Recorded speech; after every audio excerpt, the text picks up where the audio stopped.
Knock, knock. Who's there? Rob Hutchings. Hey, Rob. Welcome to the show. How are you, my friend? I'm great. Thank you so much for having me. Early morning for me. I think it's mid-afternoon for you. It is indeed. Yeah, 1:40 here, and a nice early morning in New Zealand. So we're going to dive into the show.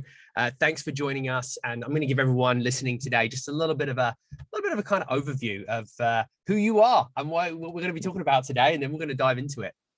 So Fantastic. Rob is a triathlete, a marathon swimmer.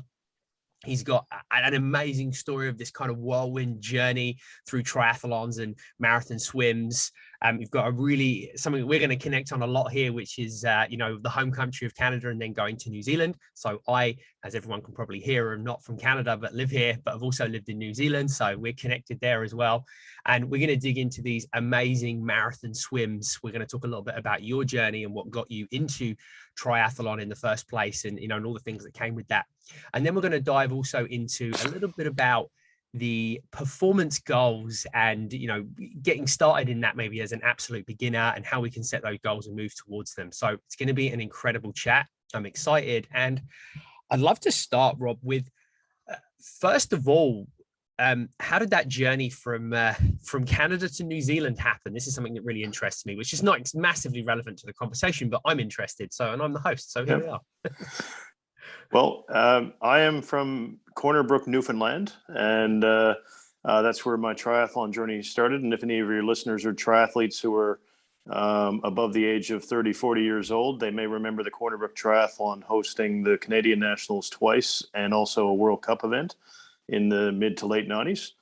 And I've lived in 5 countries in total. I did my education in England, and then I moved to Australia. That was kind of a life goal I always had that I made when I was 5 or 6 years old, stemming from a love of maps at young age. And met my wife, lived in Australia 15 years. We did a year in Singapore. And then I was on the phone with a friend of mine in New Zealand, another chiropractor. I'm a chiropractor myself. And he said he wanted to hire a chiropractor at some point, and I immediately said yes. And then I hung up the phone realizing I'd offered to move to yet another country without consulting my wife. But my wife is the most chilled out woman on the planet. And she said, when she got home, I said, honey, there's a job in New Zealand. What do you think? And her exact words were, in her Australian twang, was, yeah, all right, let's do that. So she was able to find work here really quick as well. So it worked out really well. So I'm a newfie in New Zealand, and my Australian wife is an Aussie in New Zealand. I love it. Those stories always fascinate me. And I always enjoy conversations with, with many people on the show, but especially ones with that real wide lens on, how you see the world. And that comes from those experiences, right? Is seeing those different cultures and, being in many different places, right? Tiny little island, or a little bit of Canada to New Zealand, which it is really far away from everything, which I think you take for granted unless you've been there and you've traveled back and forward, which I also have. And it really changes the way you see the world, and I think it impacts us as the way we show up. So I really love that, and I'm sure that is going to influence a lot of our conversation today, and your views on stuff. So thank you for sharing that. Thank you. So let's talk a little bit about triathlon. We're going to dig into the details of that, but I'd love to know where that journey started. So we've heard about your journey around the world and, your first experience in Canada of that, but why triathlon? Because there will be people listening that are like, why would you do that? Some people that obviously are listening are triathletes are like, yeah, this is, I know exactly why. I'm sure everyone is a little different, but why did you start that journey into triathlon, and how did that kind of play out for you? Well, I have the natural athletic ability of a blind 3-legged hippo, and I was always a really, really active little kid. And in Corner Brook, 15-minute drive from home is some of the best skiing in Canada, in my opinion. And I was always downhill skiing from the time I think I started skiing when I was 5. So approximately 6 months of the year we were skiing every weekend. And I did all the typical sports. Well, some of the typical sports that, most Canadian kids try. I mean, I was trying baseball in the summer, and I tried basketball. And my problem is anything that involves a ball. I do like, sports, team sports, and I do like sports that involve a ball, but I just have the natural ball handling ability. I mean, like I say, I'm a hippopotamus I can't do anything. And despite massive hard work, I cannot be trained to aim at a target and even come close to hitting it. So when I was on my grade 7 basketball team, the only reason I was on the team is because no one was cut. But in basically the final tournament of the year, we were playing against a rival school. In this particular game, we were up by 30 points. And I was a bench warmer all year. And, I was getting a bit miserable about that because I wanted to be really active. And I'd worked hard. When you're grade 7, you're 12 years old. And I think participation is important. I mean, winning and competition is really important too. But I went up to my coach, who was a great big man. And I'm not a big guy. And certainly in grade 7, I wasn't that big at all. And I just tapped him on the shoulder with 3 minutes to go. And I said, "Sir, would it be okay if myself and a couple of the other guys who were bench warmers, went on the court and played 3 minutes? We can't possibly lose with 30 points up. Not even I can destroy that lead." And he snarled at me, and literally he didn't spit on me, but the spittle came off with the snarl and told me to go sit down, so I was miserable with my sporting endeavors for about 8 or 9 months. And I actually, except for downhill skiing, for about 8 or 9 month period, all I did was sit around and I ate a lot of junk food. And it was, I started to gain a lot of weight. And one morning, midway through grade 8, I looked in the mirror and I saw what was happening with my waistline. And my father had had a heart attack when I was in grade 5. And I looked at it and I said, "Oh my God, I'm turning into my dad." And I just had this foreseeing a future of a heart attack. And, I think I was not quite 13 at the time. And I was thinking, oh man, by the time I hit 30 or 40, that's my future. He survived his heart attack and carried on. But, and I remember that I remembered I'd always loved swimming when I was a kid, even though I wasn't that good a swimmer.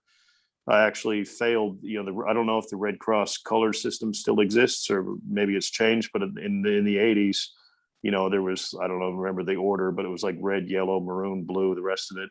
I failed both maroon and blue 3 times each. But I remembered I just loved being in the water. So I said to my mom that morning over breakfast, "I'm joining the swim team." And by that afternoon, she'd registered me and I went to my first practice that evening.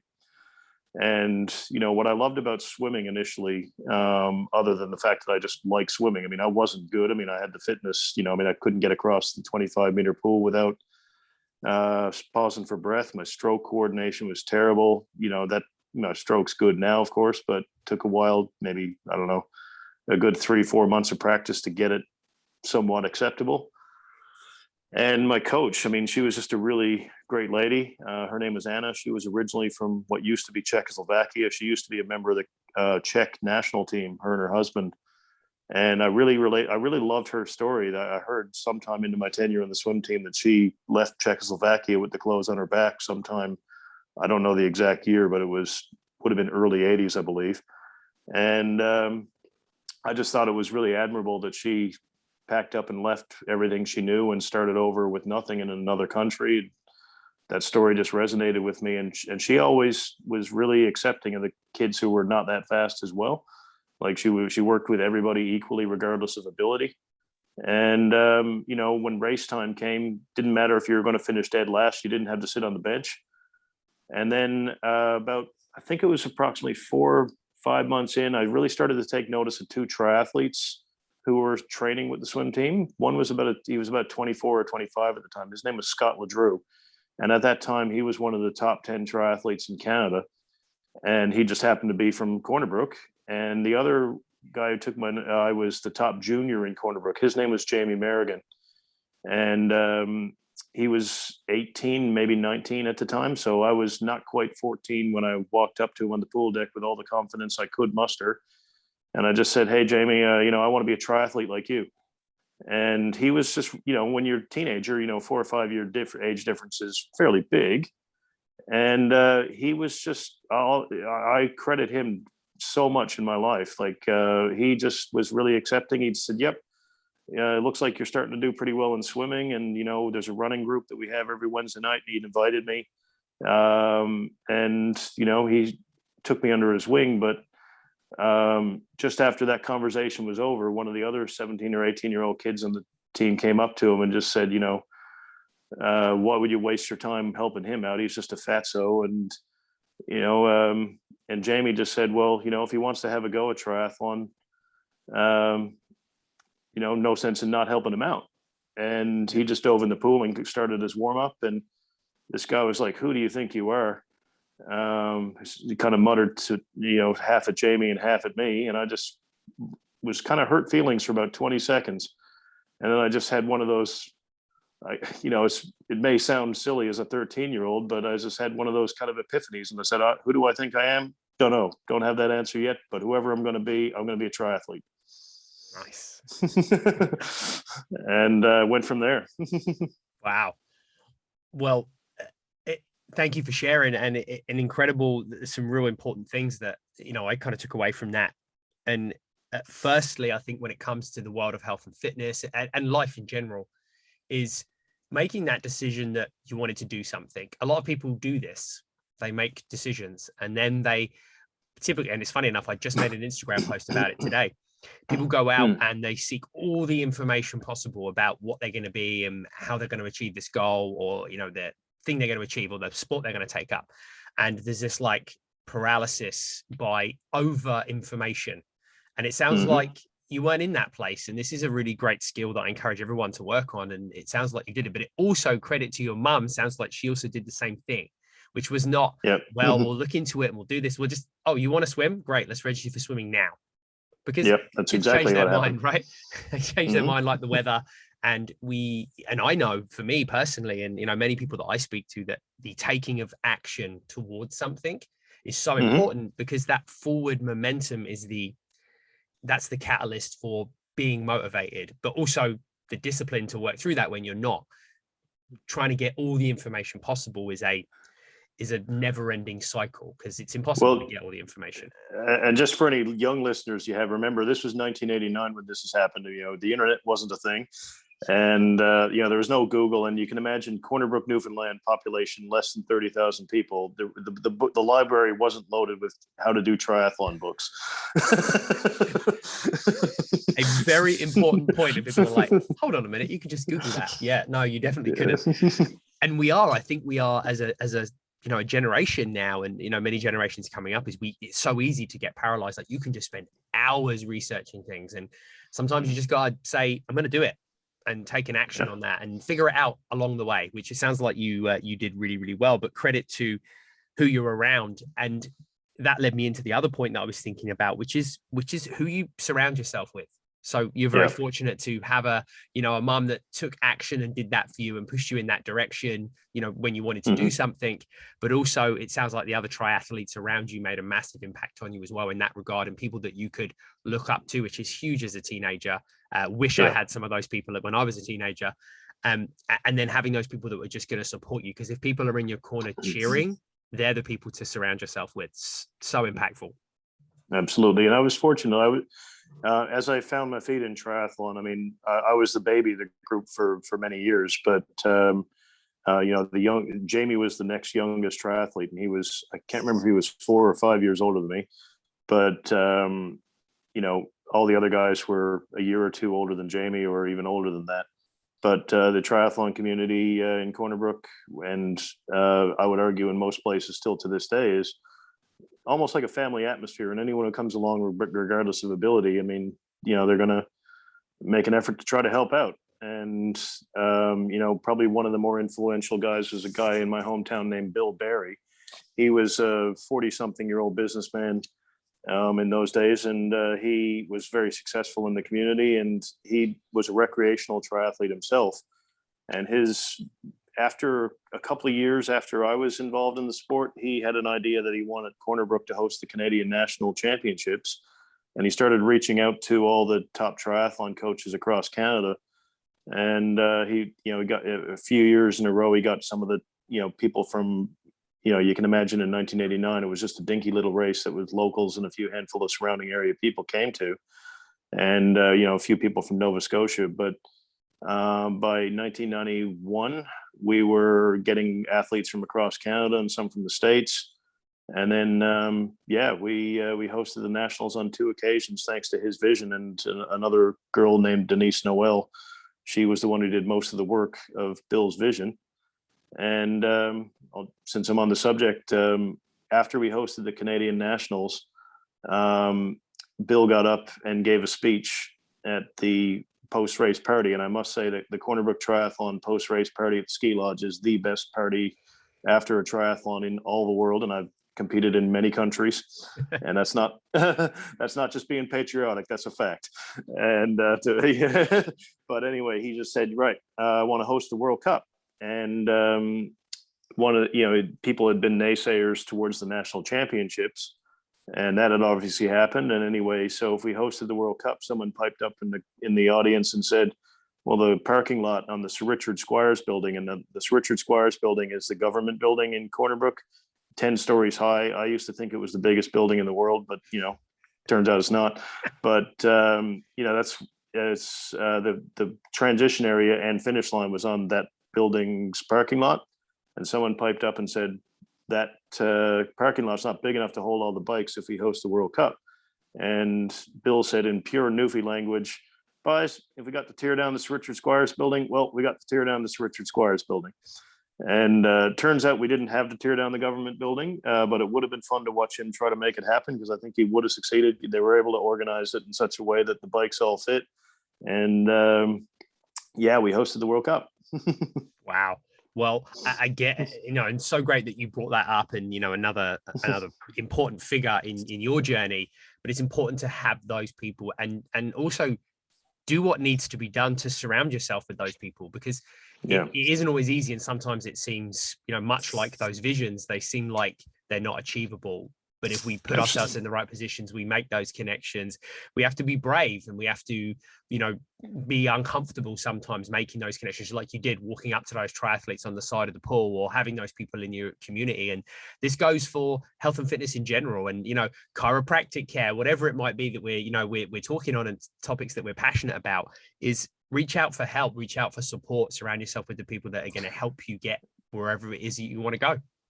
Yeah, and that's true for everyone, because everyone in one way or another has had some kind of adversity story. And when I was 14, I was becoming aware that my father's alcohol habits and later drugs were becoming problematic. But it really went off the rails the year I was 17, the year I was in grade 12.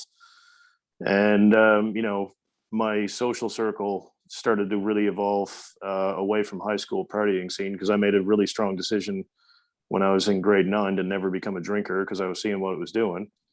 And obviously, without something else to latch onto and be passionate about. And I'm confident I would have thrown my heart and soul into triathlon anyway, but that was something else that really, I'm not going to say pushed me in it, but, drew me in that direction. Was right. I don't want to see my life go off the rails. And I'm really passionate about triathlons. And I just was very fortunate that I had these very supportive guys, who were older than me, but still willing to accept me as I started to move away from high school party scene to, I never got into it, because I was in grade 9. I said I didn't want it. And, despite being, 16, 17 years old, I was hanging out with 20 somethings and, even 30 and 40 something year old people most of the time, out on bike rides, and then, over for dinners and stuff. We used to go for long 100K bike rides and just go and have these potluck feasts. I mean, that was my social life until, in Corner Brook, until I left to go to uni. Yeah. And it's so important, because it is so true that we do mirror, like, think of anything, think of health and fitness, think of, the world of parenting, you touched on that, is we tend to mirror what we see. And it's easy to fall into that, right? It's easy to see, well, this is kind of normal behavior, so I'm going to mirror that within whatever it is. And we get drawn in that direction of social pressure, right? So, and I think that's the same for health and fitness. If you don't see, we talk to a lot of our members on the show, and I always start with, what were your influences as a kid? Because it paves the way, right? If you see health and activity and fitness, and we're so passionate about that as, a family business, and, we have our daughter around all the time. She sees what we're doing, and it's just, it's part of her makeup as a person. She's 5 years old, and she's had 5 years of seeing us exercise and move. We run our business from home. She gets to be involved in that. But the reverse of that's true as well, right? Like, when you don't see that stuff, is then do you go down this path of a less than healthy lifestyle? Yeah, absolutely. And, who you're around, it takes if you don't have anyone around you, it takes I don't know, something special within you. I think if you don't have any role models to just decide that you don't want to go down a destructive path, if that's what's around you. Like I say, there was a destructive path happening in my household, but I was fortunate that I had, before that was really noticeable to me, I'd already decided, yep, want to be a triathlete, and very fortunate that I had these influential people, in my life who were willing to accept me despite being somewhat younger. Yeah, and I think an important message off the back of that too is sometimes you need to know what you don't want. Mm-hmm. And it can be a good start point for a lot of things, right? Then you think about, fitness, and, we talk about that within marketing and messaging within the world of health and fitness a lot, right? Like if you're sick of being this, or you don't want to be this, that's a great place. Yeah. And then you can start to build habits that, move you towards what you do want, or the kind of person you want to be, or whatever that might be. So again, a good life message, and important for overall health and fitness. Yeah. So here's something I'm thinking as we're having this conversation. It sounds great. Love all the motivation and the people and the path you went on. However, I already know the answer to this question, but I'm going to ask it anyway, and you're going to share with the listeners, is there's no way that it came without struggle. Absolutely. That's the journey that everybody goes on, especially in something that's so physically demanding as triathlete. So I'd love to hear like your top couple of things that, were a struggle on that path to becoming a triathlete, and yep. How did you overcome them, or it? Well, very briefly, if you there's a group on Facebook called Pathetic Triathletes, and my first triathlon, I was the poster child pathetic triathlete. I was not quite 14. I actually had to lie about my age to get in there, but I was sort of a good swimmer by then, but I'd never swam in the open water except for a couple of training sessions, so I didn't know about sighting. I slammed head first into the first buoy, and the swim was 1K in the Corner Brook Triathlon at that time. I think I swam closer to 2. I had a $200 bike, which I thought was top triathlon gear. I later found out how much top triathlon bikes actually cost. So there was that. I mean, I made it through, and I tore my guts out. And I mean, it was still, with everything I've done, I would say that was probably the hardest day out on a triathlon course ever for me. But I made it through, and, it was torn apart. And, the first thoughts I had were, that was great fun. Got to save up for a wetsuit, got to save up for a bike, and can't wait for the next one. As the next few years, I threw my heart and soul into training, and, really made some strong decisions about the directions I want in life to go. But the most pivotal moment was when I was 17. I went for a triathlon in Truro, Nova Scotia. Not a big race on everyone there was older than me, but it was not a big race on the elite calendar. But a few days before, my father had completely gone off the rails that year that I was in grade 12, and this was the summer immediately following grade 12. And a few days before, there were lots of violent incidents, but no physical attack. And 2 or 3 days before that particular race, before I left, was when he, for the first time, drunkenly attacked me. And I feel fortunate in one sense that by that stage that he'd gotten that far down that road, that I was big enough to look after myself, and I'd done enough training. He was drunk, and he's a much bigger man than I am, but I was big enough and fit enough to look after myself. And so I knocked out my father, and, had to sleep at my swim coach's house. My mother had been out of town working. And so I was standing at the water's edge of this particular triathlon, and I was just thinking about the direction life could go. And I was thinking, I could either get drawn down this destructive path, and, or I can, I was already heavily into triathlon. I said, like, I'm not out of this situation yet. And, or I can just be the best possible triathlete I could be. And by that stage, I was starting to come into my own as an open water swimmer. I was always a relatively weaker biker. I'm a good cyclist, but, that was my Achilles heel in triathlon, still is. And I was always a reasonably good triathlon runner. Like, people in a 10K race could often beat me, but if we happened to get off the bike, then run, I was, for some reason, was always reasonably good at that. So I was standing at the water's edge, and I was just thinking 20 seconds before the gun. And I just thought to myself, F it, I'm probably not going to stand. I was the youngest person in this race, so I'm probably not going to stand a chance against these guys on the bike, but I am just going to leave everyone behind in the swim, and these guys are just going to have to make up a, F load of ground to catch me today. And that's what happened. And I just annihilated everyone in the swim. And the top pro triathlete, he didn't pass me on the bike till normally on the triathlons end, I'd never won a swim before until that day. And normally the story was if I do reasonably well in the swim and then get passed by, 50 triathletes 10, 15 minutes into the bike. But on that day, it was well over 20K of the 40K ride that the top pro triathlete passed me. And then I nearly ran him down. So I came second. And so, a few years earlier, I was on a $200 bike slamming into swim boys and the boys in the swim, and, a $200 bike and stumbling through the run, throwing up. And to me, that was just a pivotal moment. So that was, I think that day shaped my adult life. It's so powerful story, and thank you for sharing. I can only imagine that that's not an easy story to share. We all have different relationships with our parents, and as parents, and I'm sure that's a hard thing to navigate. Yeah. But what it shows is it's almost that we have to sometimes take our adversity as a fuel to go in that direction of whatever it is, right? To move away from what you see, what you experience, and put yourself in a position where you're no longer surrounded by those people. And it might be a parent, it might just be, a group of people, your social circle, whatever it is, people that pull you back down when you have those health and fitness goals.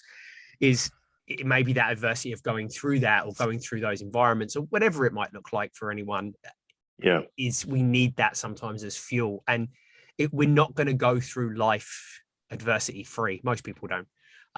So we've got to be able to find a way to use that. And it sounds like you were able to, whatever that moment was. And, sometimes those things just happen and we don't, there's no thought behind it, but that ability for you to say, this is what I'm going to do with this situation I'm in, as opposed to the reverse of that, where we can get in that cycle and it's really hard to get out of when it spirals the other way, right? And it becomes something that drags us down. So all power to you for doing it. And I hope that anyone struggling takes that away. Well, I saw it at the time as a means of taking control of my life. And I'd like to talk about the element of control at some point a bit later if it comes up. But I saw it as, I don't want to be like that. I want to be like this. I want to be a triathlete. I want to, see the world. I want to push the limits. I want to do all that sort of thing. And, triathlon's obviously very painful. And in that particular triathlon, I'd run to the point where I finished and I literally didn't have another step in me. I ran that hard. And they were actually, people were concerned about my health for a little while until I started to pull myself together after that race. But, if you are in pain and then you start inflicting pain, that I don't have a formula for when that will go right and when that will go bad. But in my case, I think it went right. Even with the added benefit of 30 years of retrospect. But, it can go badly, but even in the fitness circle, you can do it, it can get out of balance, but endurance sport is one of those things where, if you have some good information about how to train and people to help you out and all that sort of thing, the pushing yourself into adversity voluntarily really trains your mind to get out of adversity when it's not voluntary. Yeah, a good friend of mine that wrote a book, and one of the chapters is called Create Adversity. And I try and see that within things that I do in my life, especially when it's things that I feel like I try to avoid. Is that if I create this adversity, there's a way to navigate through it and be successful. But I also really resonate with what you said about sometimes you have to be very wary of creating pain when you're in pain. Yeah. But it's such a outlet. I think the best way to describe it is if you're supporting that with other things. So it isn't just a singular, I'm just going to work out and just cause, that, because it is hard work, right? Like that run or that workout or that whatever it is that you do However, it is a good outlet for people. And, my journey of coming through, being massively overweight as a kid and coming through that, not belonging, not having those people to surround myself with, which is why what you spoke about resonated so much, is you find fitness and it's a way to do that. However, my story, there's that spiral of it becoming an unhealthy obsession because it's a way to get away from everything. And that's exactly what I did. And it took me 10 years of being within the fitness industry to even figure that out. And sometimes it leaves a lasting mark sometimes on your mindset around things. And I'm very conscious of that as a coach, and try and make sure that we can build those healthy relationships with it. So yes, you can use it as an outlet, much like anything. It might be writing song lyrics, it might be a sport, it might be something else that you have as an outlet to to get those emotions out, because the opposite of that is that we bottle it all up and then it can go south pretty quickly. Absolutely. Yeah. So you're in your triathlons, you're out there outperforming, probably irritating a lot of those great performing triathletes as you ran past them and swam past them. And obviously that took you through your journey. Now, from there, now you're a chiropractor. Is that the path that you went on directly out of school, kind of into university, or was that something you found later on? And why did you choose it? When I was 16, you spoke about, having fitness a bit too much. I mean, when I was 16, I was in grade 11 at that time. I went about, I think it was 6 or 7 months without taking a rest day because, I was surrounding myself with good people who knew what they were doing. But, being a stubborn teenager, I thought, well, if they're training hard, well, more training must be better, and rest is for the weak. And I didn't want to be weak. And I went about 6 or 7 months with no rest days. I was waking up for early morning swim practice 2 or 3 times a week. There'd be after school swim practice 5 days a week. I'd run to and from swim practice. I'd be in the winter, I'd be on the wind trainer, I'd be out skiing on the weekend after swimming or after running. Often after swim practice, even when it was dark on icy roads, I'd run up to the golf course where it wasn't ice. I'd just tramp through big snow going for runs. And anyway, it all fell apart one morning. I woke up, no trauma, but I woke up with a blinding pain in my middle back, and I decided to be a stubborn teenager. And I thought, oh yeah, I'll just swing my arms in swim practice this morning and I'll pop my back into place. But the pain was that bad that I could barely lift my arms above my head without almost sinking to my knees in so much pain. But I thought after a handful of laps it'd be all right. And it was the first time in my life I had to quit a workout. And, for any triathletes, runners, cyclists, those sorts of people, swimmers listening, at a certain age, we often think that quitting a workout is the end of the world. And that's what I felt like. But I did think that pain would go away for a few days, but it didn't. And then I just did all the things you might expect to do, all the therapy, doctors, cortisone injections, nothing touched the pain. And anyway, I went to a chiropractor. My mother suggested it because small town Corner Brook, he was the first chiropractor to open up. And shortly after he opened up, my mom suggested that. And I thought to myself, a not uncommon misconception about chiropractic, if you'd never had any experience, is, my mother, who's supposed to love me, wants to take me to a guy who's going to break my back with a medieval torture rack and then hit me with a sledgehammer. And that was literally what I thought.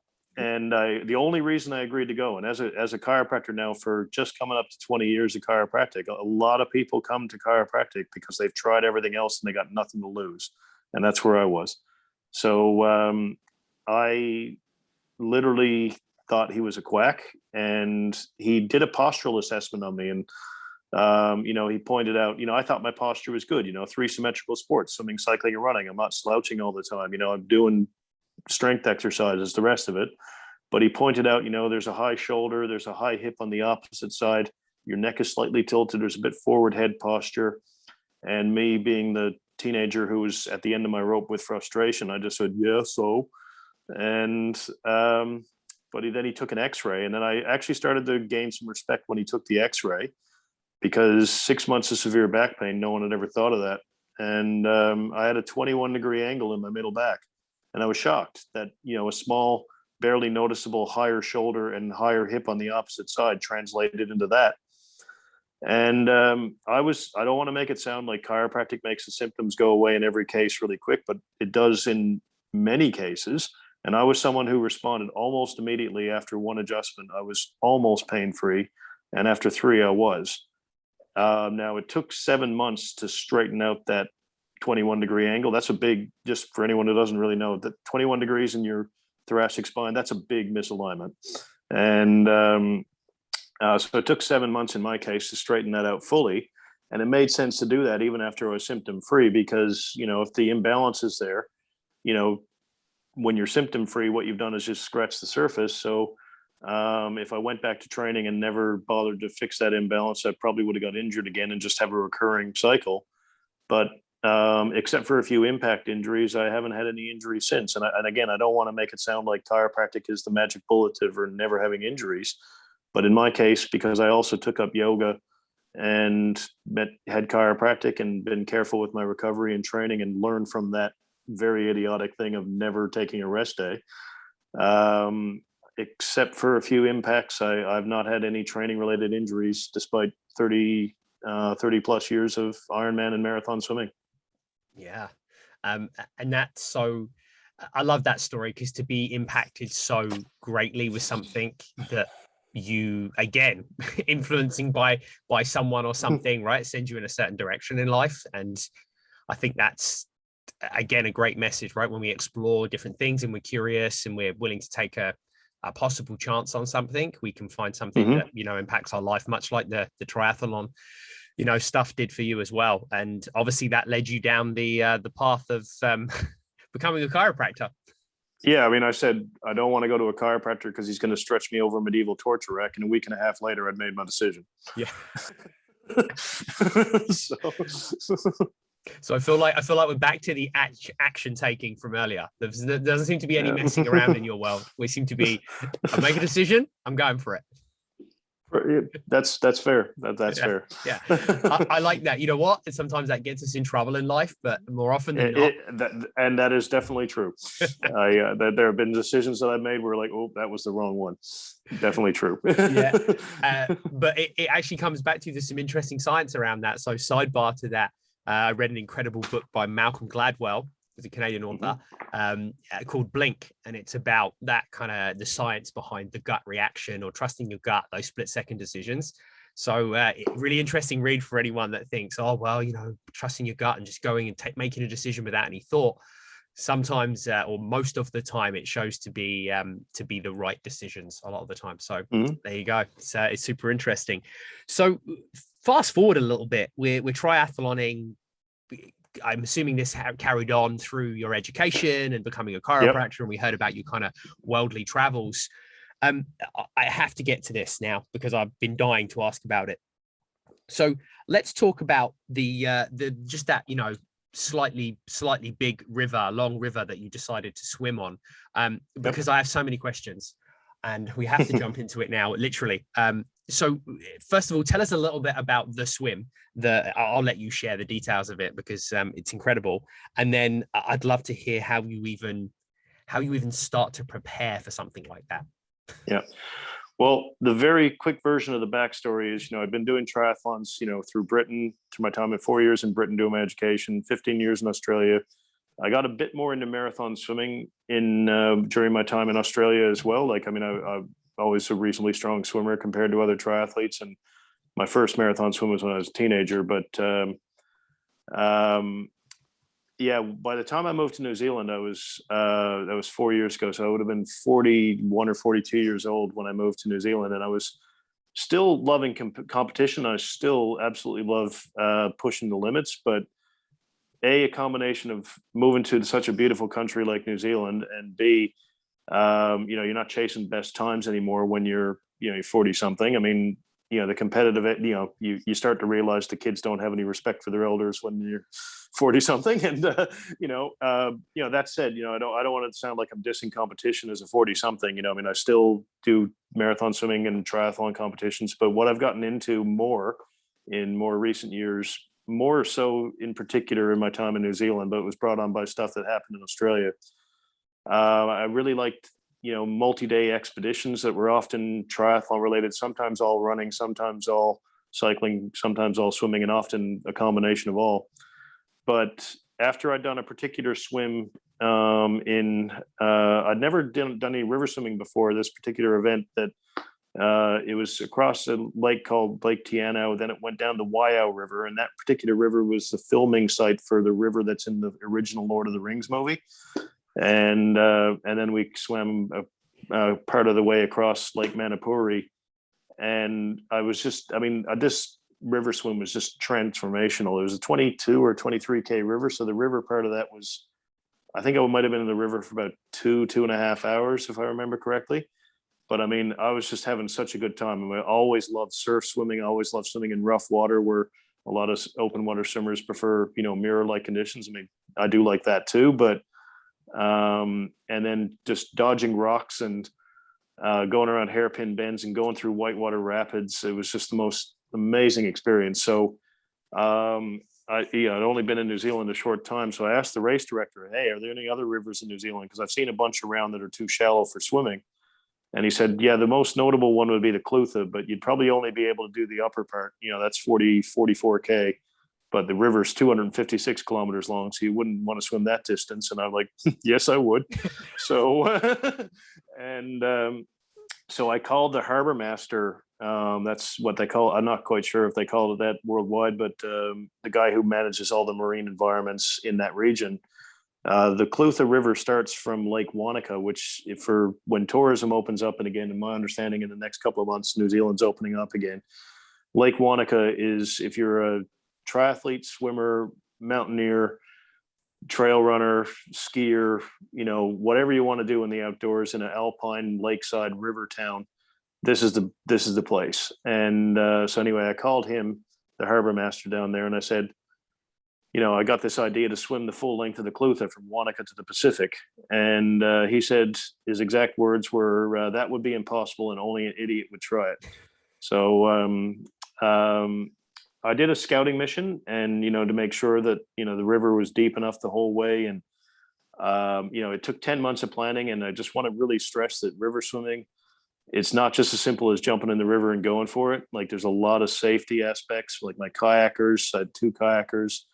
One with a VHF radio scouting ahead, saying to the other kayaker, on the radio, right, there's a rock coming up, push him to the left, or there's a sharp turn, or there's a rapids, push him in this direction, that sort of thing. And my wife, who was the unsung hero of the Clutha River swim, I mean, my wife is very active. We cycle and we hike and do yoga together, but she doesn't swim. And she is, I'm just so fortunate. I mean, I'm just going to say that. I mean, my wife in so many respects, but she drove the safety van, and she was in radio contact with the kayakers the whole time. And so it was this big mission that took, I estimated that it would take 6 days to do it, but it ended up taking 4.5.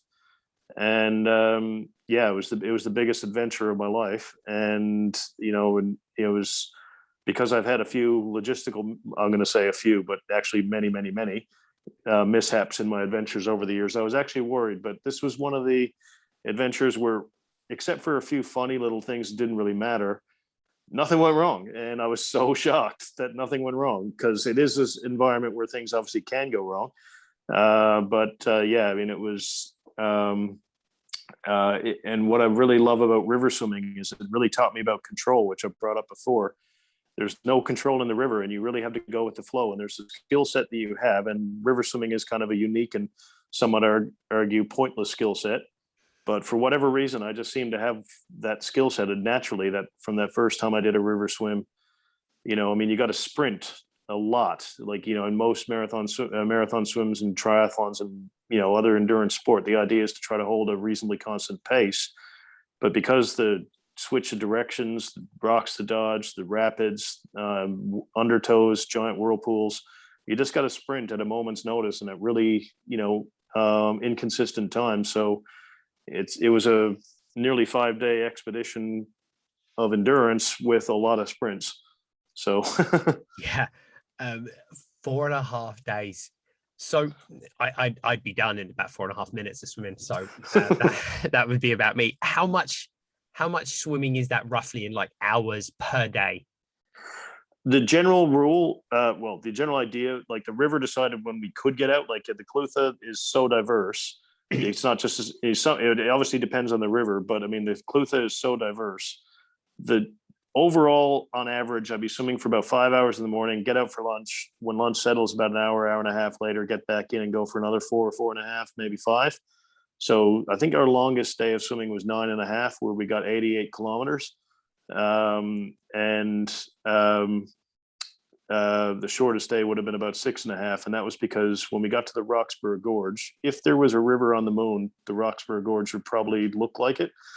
And it was just, we got to the gorge and we knew that we couldn't get to the end of it before dark. So we had to, stop at that point and go the next day. And, that's that. But is one thing I just like to say is that river swimming is, a lot of people, when I mentioned it, like they thought, oh, that seems easy enough. All you got to do is just cruise downstream. But as you're doing your stroke, your arm is going against the oncoming current. So despite obviously going faster, it's actually harder work each stroke than just regular swimming in still water.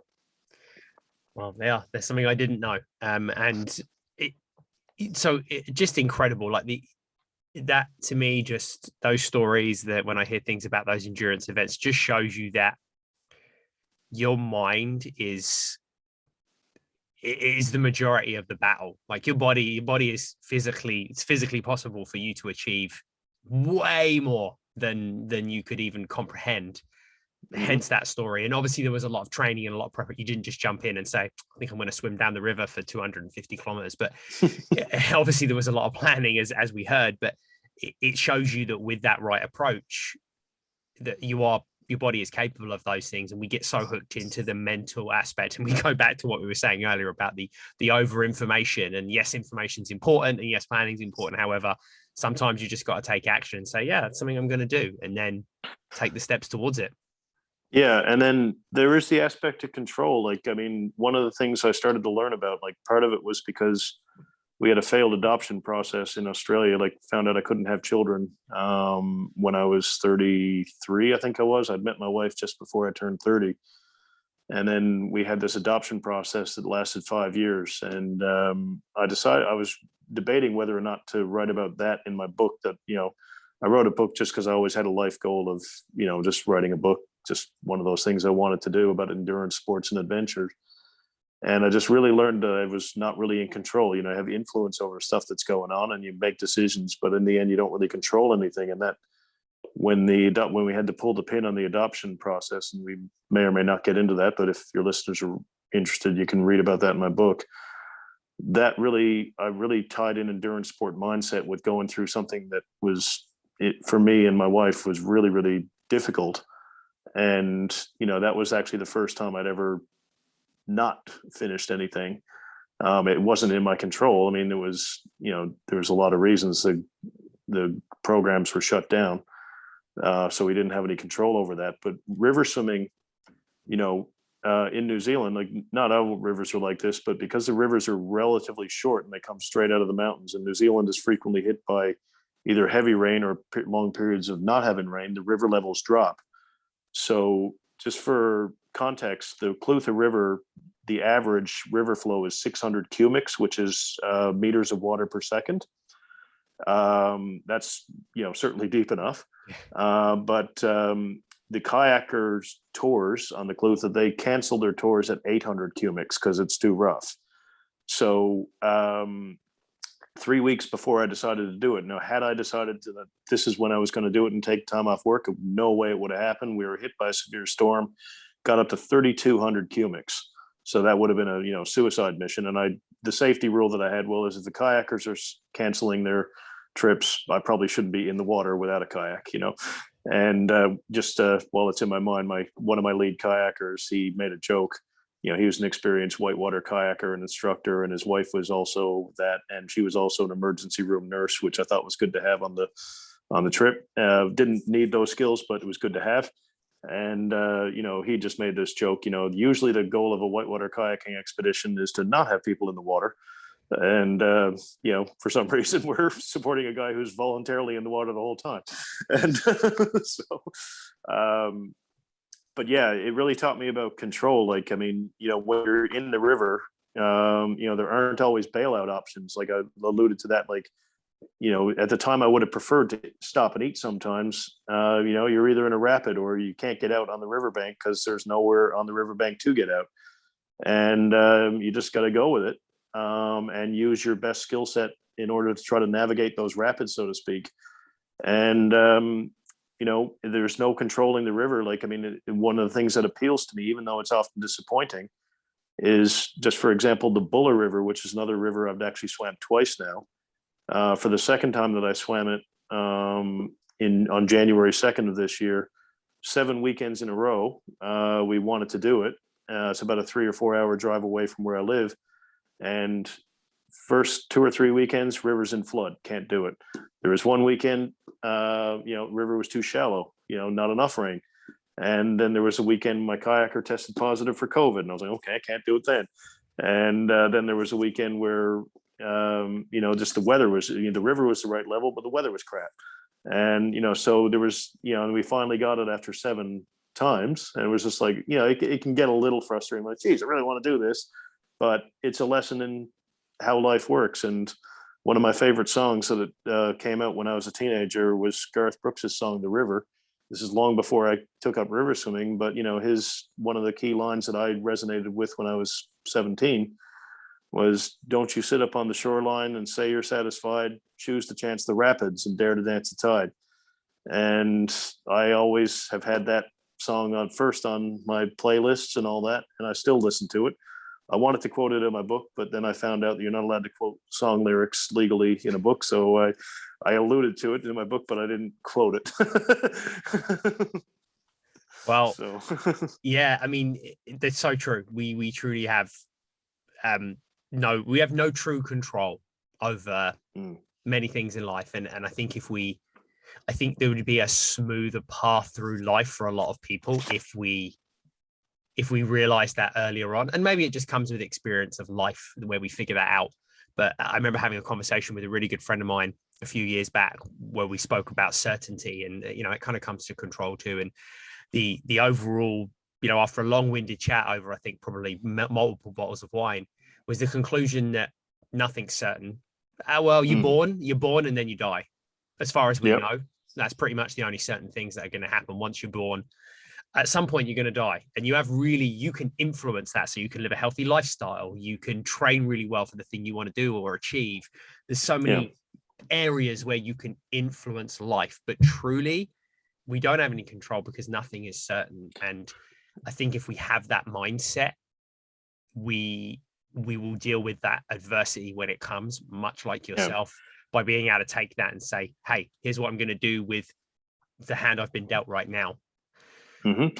And I would just say, like, with control, like, I mean, when I started reading and talking to people and all that sort of thing about this aspect of not having control, I mean, it can sound like an excuse. You can say, like, if something's going wrong, that if you say, well, there's no control in life, I guess some people could take that as an excuse, saying, oh, well, I don't have control, just let it all go to crap and all that sort of thing. And I guess a lot of people, when you feel that you have been in control of your life and then you're hit with whatever kind of adversity it is, life throws something really crappy at you. When you feel like you've lost control, very often people turn to the common vices like, drugs, alcohol, having affairs, gambling, you name it, that's the vices are often not for everyone, of course, but I would think a good percentage of people turn to those things at a time when they feel like they've lost control of their life. And if managed correctly, if you accept that you don't have control, but you just have try to develop a skill set and a mindset and surround yourself with people to help yourself get back into not control, but, navigating the best you can and accepting that life is just inherently chaotic and we're all just doing the best we can in one way or another. And, for me, endurance sport was obviously the thing that has really helped me navigate life. But I would argue, one expression that I love that Dean Karnazes says, the ultra marathon runner, he says, follow your heart, do what you love. So I would say, whether it's endurance sport or painting a picture or doing yoga or making some kind of art, singing a song, playing a musical instrument, whatever it is that really lights you up, having that passion can help you in when life throws those, crappy things at you, as it all inevitably will. If you haven't had really anything really crappy happen yet, you probably haven't lived long enough. So, It's probably coming. Yeah, Yeah, it's and the truth. that's not being pessimistic. That's just reality. Like, I consider myself an optimistic realist, and I'm not blindly optimistic, and I'm definitely not pessimistic. But like, I was like very optimistic and happy in my outlook, but stuff goes wrong. So, and Yeah, it's so true. And it makes me also think about this is something I talk about a lot as well, is when we lean into things that we love and we follow our heart with things, whether this is, we maybe don't, everyone doesn't have the ability or are fortunate enough to be able to maybe explore something. However, we live by our choices, but if you don't have the chance to explore that, maybe as a job, or maybe you want to do triathlete, but you've also got to be working in your job 9 to 5, whatever it is you don't always get to take it on as your full-time thing. I consider myself very fortunate to be able to do that every day. However, when we lean into our things we're passionate about, I find it's easier to celebrate the small wins on that, or we should be finding it easier to celebrate the small wins. And when you mentioned about drugs, addictions, affairs, all those things that are instant gratification, and a lot of the reason why people lean to that, is my thoughts on that are that we don't celebrate enough of the things that we love and we're passionate about. We're leaning into the stuff where we fail and where there's adversity and things come up in life, and we're not taking the approach of celebrating wins. And then what we do is go looking for instant gratification because we're unable to give ourselves that in our passion. So when you're on a health and fitness journey, when you're on a sporting journey, when you're on any journey in life, focus on those things. Don't focus on the 256 kilometers at the end of the river. Focus on that section of river and getting through it. Well, yeah, I mean, like, for me, it's like the next stroke, and if it's running, it's the next step, or cycling up a big hill, it's the next pedal stroke. And just on celebrating the little wins. This sort of alludes to something I ran into when I lived in Brisbane for a little while. For whatever reason, the community that I had set up in Brisbane, I came to realize they were a lot of them were of the mindset that, not everybody, of course, but and I definitely don't want to sound like I'm knocking Brisbane. I love Brisbane, but some of the people that I had got in contact with, the attitude seems to be like, if you aren't going to be the best, don't bother. And if it isn't the biggest, the baddest, or the biggest possible challenge, what's the point? And like, I went to a trip in Bhutan. That was the country I decided, my wife and I, we most wanted to visit. And we did a 16-day trek in the Himalayas, and the highest point we got to was 5,500 meters up in the Himalayas in Bhutan. And a guy I'd been training with had said to me, well, I hope you enjoy your trip, but really, if you're going to the Himalayas, you might as well do Everest, because what's the point of only going to 5,500?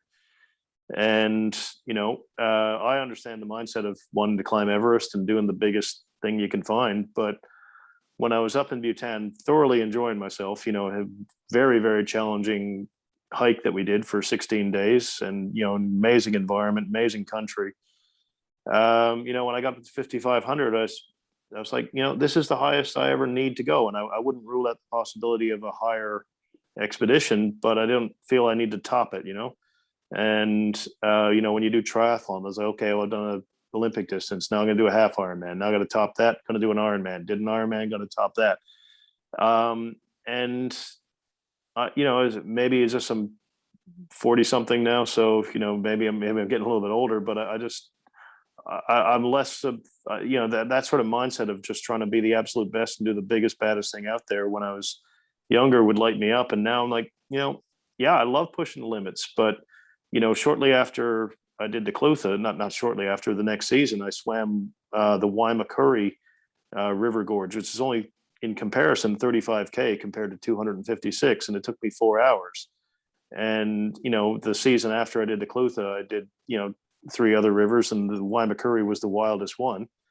But one of those people who I had previously been in contact with said, well, what's 35K River Gorge compared to 256? You didn't top it. I was like, well, I didn't have to top it. The Waimakuri River Gorge is amazing, and I had a great time. And that was actually for 4 hours, that was actually the most sprinting I had to do, because the Waimakuri was actually the wildest river I swam. don't get me wrong, the Clutha was really, really wild. But in terms of the number of sprints that I had to do in the shortest amount of time, that was my triceps and deltoids were shredded after that, because I mean there were so many twists and turns, more so than the Clutha through the Waimakuri.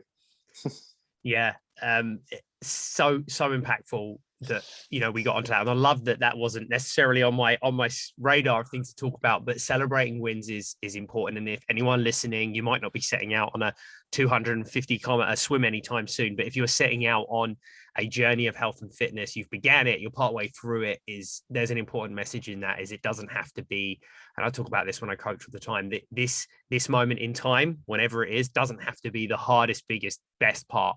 It can just be part that you celebrate. And I live by a quote that I heard, and it was actually fairly recently, but I've been trying to embed it in everyday life, is if you can do the best with where you are and what you've got right now, and you keep doing it, your best will get better. Yeah. And, I mean, like me personally, like, I mean, like I'll stress again, like my natural athletic ability is that of a hippo. For some reason, I always loved hippo. And I think Kung Fu Panda is my spirit brother, because he doesn't look like a Kung Fu master. And, I just always love that movie. So just want to throw that out there. And interestingly, in the original Kung Fu Panda movie, the subject for control came up. And that was one of the things that led me to really think about that stuff. But yeah, like I love celebrating people who will get out and run a 5K or do the local 2K swim, or do the sprint triathlon, like I've been at ultra marathons where someone will say, geez, there's a 100K race happening here, I'm only doing the 50K. It's like, geez, if you can run 50K, well, that's pretty awesome. And it's easy to compare yourself to others. Like, I mean, like, this 256K swim that I did, obviously in my mind it was pretty epic, and I'm really proud of it. And I decided that would be the conclusion of the book that I always wanted to write. But I mean, if I really sat down and compared myself to someone else, well, there's someone in England, Ross Edgley, you may have heard of him. He swam the entire perimeter of Britain. I think it was 2018 he did that over 156 days. Now, I mean, that's obviously incredible. I'm not 100% sure that I want to swim for 156 days, because being a triathlete, I think I'd want multi-sport. But, I don't feel that I need to get to that level in order to feel satisfied with my own life. Now, if I end up doing something even remotely as crazy as that, well, cool. But that's, not my plan at the moment. But, I don't think I can get 156 days off work either. I've got to be a little realistic. But like you can get into that mindset. Well, I've done this particular thing, whether we're talking about the 2K swim or the 5K run or the sprint triathlon, or even some people who've done an Ironman. It's like, well, people have done ultra Ironmans, it's like, no, come on, celebrate being an Ironman. That's awesome. Yeah, it's so true. And there's a quote that will sum that up, and it is, comparison is the thief of joy. Yeah, and it's so true. Whether it's sporting activity, it's social media, a massive part of our world, which people are torn on. It's the same thing. If we're constantly comparing ourselves to either maybe what we did before or what someone else is doing, it takes away from the joy of those things. And like we said, celebrating the wins. So really impactful. And I know a lot of people listening are going to be able to resonate with that on their journey, whatever that looks like. You've mentioned obviously the book a few times. I'd love to make sure we get a chance to talk a little bit about that, because I think Rob, this podcast could be 6 hours long, and I'd still have things to talk about with you. So, and I don't have 6 hours, but what I want to do is make sure that everyone can find out a little bit more about your story, that can grab a copy of your book and just are going to pick up so much wisdom from it. So tell everyone, firstly, a little bit about the book, where they can grab a copy. It will be in the show notes too, and also where they can connect with you. The book is called Downriver Nomad, and the subtitle is A Triathlete's Adventures and Adversities into the Rapids. My name's Rob Hutchings, and the book's available on most online platforms, like Book Depository. I think Kobo is the popular one in Canada, if I'm not mistaken. Yeah. Forgive me, I left Canada before the internet was a thing, so and well, we didn't have online bookstores when I'd left Canada anyway. And so I mean, it's available on those. and it's available both in ebook and print copy. It is print on demand. So if you do get the printed copy, it'll probably take a couple of weeks or maybe more than that to get to you. Yeah, I don't know if this is a picture of my book here, and awesome. I'll send you a photo of the book for the show notes if you like. Yeah. Yeah, I mean, just, I'm not a famous person and I'm not an elite athlete. Like, I did make the Canadian national triathlon team in 1997, but I was a guy on the team, not the guy on the team. And having it in the back of my mind to write a book was always one of those life goals. I was a creative little kid. My mom's an English teacher and I've always been a reader. And I'd lost touch with my creative side as an adult. And at some point I realized that. And when, interestingly, just a couple of days after the Clutha swim, I thought, oh, that'd be a cool conclusion to this adventure book I've always had in mind. And then scarcely a month later, the original COVID-19 lockdown happened. And on day 2 of lockdown, when I realized, I'm not kidding around, this is really a thing. I said, right, I can either be a Netflix junkie or I can start writing a book. And, we're allowed to go out here. The rules are different everywhere in different countries, but, I'm fortunate that I could go cycling and running, and I did that for a few hours each day. But the rest of the time I spent started the process of writing my book. It took 18 months. And, as someone who's never been an elite level athlete, but, I did well in triathlons and all that over the years, but, never won any pro races or anything. As a comparison, it's like, right, I feel like I've got a book in me. And I asked myself the question when I started, like, if I know for a fact that I'm not going to make money when I write this, is this something I really want to do? And the answer was yes. And so I decided to set a goal of having 7 people not named my mother read it. And I'm happy to say I have far surpassed that goal. But I'll say that writing a book isn't a get rich quick scheme, but I found it to be very rewarding. And, some of the stories that we talked about today are in there, and there's a lot more. And like, there's a funny story that happened in a big trek in Mongolia. And there's, I'd really described the Clutha River swim in big detail. And, I described a multi-day run across the Australian outback. And I just talked about why I'd, been a bit nomadic. It stemmed from a love of maps, thanks to my mom. And, she, I consider her a big influence as well. And like, one of the things she did, I don't know if she recognized my love of maps or my love of maps came from this, but she threw a big map of the world in our living room. It was a huge map. Sorry, not in our living room, in the dining room, but she made up this game where she'd give me 2 letters and she'd say, right, find a country beginning with the first letter I gave you and a city within that country beginning with the second. And that's how I really learned, quite a lot of where a lot of places are. And I'm pretty confident that my nomadic life stemmed from that. Well, I love it. I know so many people have listened to the story and will be keen to get that. So there will be one click to get in to be able to buy a copy of that, to find out more information. I'll also put all of Rob's details as well in the show notes. So there's going to be Instagram, Facebook. You can connect, follow along with the journey, and, reach out. Yeah, I think I gave it to you, but just in case, remind me and I'll send it to you. I have a website called adventuresoutsidethelanes.com. Yeah. And there's links to buying the book in that one. And there's also on YouTube, if you search Clutha River Swim documentary, I will stress that it is a homemade documentary and I'm in no way a professional filmmaker. But it's a 52 or 53 minute documentary. Just search Clutha River Swim documentary. And, I'm the only one who's done it. So if you're interested in watching, getting a visual of what the big river swim was like, my kayakers did the GoPro video, and I just did a little bit of filming backstory. And I'll stress, Netflix did not pick it up. I'm not a professional filmmaker, but the people who have watched it, who are interested in that stuff, have told me they've enjoyed it. So your listeners might like it. Love it. Well, that will be a link in the show notes for everybody too.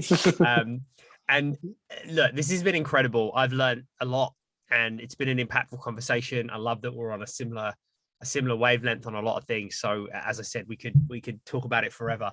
I know everyone else has enjoyed it. And I would like to say that the world we're living in right now, it's been a tough 2 years for a lot of people. And no doubt there's been lots of tragedy and lots of adversity happening for people. But here's something to remember when you look back over the last 2 years. If you've listened to this episode and you've enjoyed it, you're going to read Rob's book, you're going to listen to the podcast, maybe become a member of the Knock Academy, whatever that looks like, that book might not exist if it wasn't for what happened the last 2 years. This business, this podcast, all these things, me connecting with Rob through mutual friends may not have happened. So I'm very grateful for where the last 2 years has led me, and hopefully everyone else is able to find those things as well. I think that's an important thing to end on. Rob, thank you so much for coming on and being a guest, giving up your very early in the morning time to chat with me. Is there anything else you'd like to share before we wrap up the show? I would just encourage any of your listeners, just want to stress that, whatever your fitness goal might be, or not even fitness, like I say, if you want to play an instrument and you have never done that and you're 45 or older than that, cool, pick up a guitar and start doing it if that's what you really want, even if you never become worthy of listening to. If it lights you up, do it. And if you have always thought, I really wanted to do that swimming, I don't know, 3, 4, 5K swim that they have locally, or the local 10K, or the local sprint triathlon, or even if it's going to the gym or taking up yoga. I do yoga myself, and I found as a triathlete doing yoga was, I took it up initially to, thought it was good for training for a triathlon as recovery, and it became a passion all on its own. And, I found it was a way to push my body in a different way than triathlon, and, not beat the crap out of yourself after a workout. And I found that to be really valuable. So, and the comparison thing, I'd really encourage you to just don't compare yourself to Instagram or the elites or everything else. Just get in mind something you want to do, go do it. If you happen to be really good at it, cool. But if you're not so good at it, but you're enjoying yourself, keep doing it anyway. 100%. Amazing finish. Thank you everyone for listening. We always appreciate you tuning in and checking out what we've got in store. We enjoy bringing you the podcast. If you did get something impactful, you can share this episode with someone you love and care about, and even share, the incredible things you learned from what Rob had to say today. And also grab a copy of his book and have a read. That is that for this week's episode of the show. We can't wait to come back and bring you another episode next week. We'll see you then.